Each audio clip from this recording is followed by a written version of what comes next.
médecin, la médecine du travail, hein, qui est ma discipline, comme enseignant à l'université, comme professeur des universités, également comme médecin. Donc j'ai ma consultation, et dans ma consultation, il m'arrive de voir et d'examiner des personnes dans la perspective de leur intégration et de leur maintien en milieu de travail, pour accompagner les médecins du travail, et puis des activités d'enseignement. Et puis aussi des activités de praticien dans le domaine du handicap que j'ai fait dans une prime jeunesse et que je continue. Bon, j'ai été conseiller au ministère de la Justice dans le domaine du handicap, j'ai été conseiller aussi au ministère de l'Intérieur, je suis intervenu au ministère autrefois de l'équipement, dans tout ce qui était, non pas spécifiquement handicap, mais santé au travail et handicap sont intimement liés. Et donc cette problématique est une problématique ancienne pour moi, et passionnante.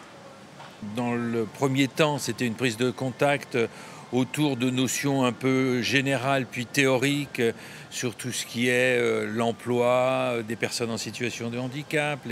les droits des agents, la place du médecin, de manière un peu ex cathedra, je dirais. Et puis la deuxième partie, c'était plus in situ, c'est-à-dire qu'on est descendu sur le terrain. On était dans un ESAT,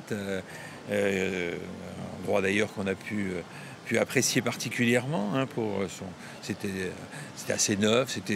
c'était agréable, c'était assez accueillant, et donc les médecins ont pu échanger toute la journée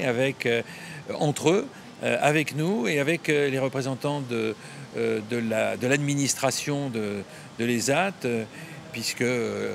l'un des directeurs était venu accompagner ces médecins dans l'introduction de cette journée. Donc deux temps très différents, un temps fondé sur les pratiques et l'échange autour des pratiques in situ à l'intérieur du centre de gestion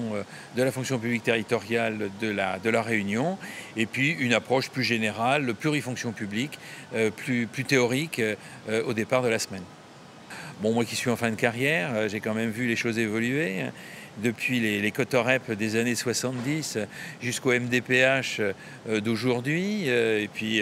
la prise en compte dans la fonction publique de la médecine de prévention, parce qu'il faut quand même reconnaître que dans la fonction publique, la médecine de prévention n'est pas apparue en 1946, mais en 1985, hein, pour faire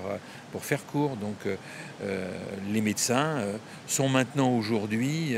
à même, notamment à La Réunion, hein, de pouvoir mieux travailler, mieux appréhender dans l'intérêt à la fois des collectivités professionnelles, hein, des collectivités territoriales, mais aussi dans l'intérêt des personnes elles-mêmes, cette problématique de l'intégration et du maintien au travail. J'avais dans une première visite à La Réunion eu l'occasion de voir plus de sites géographiques. C'est vraiment une très belle île, hein, avec une diversité géographique, et puis les gens sont très accueillants, gentils, donc on n'a qu'un seul regret, c'est de repartir, hein, mais on reviendra si on peut.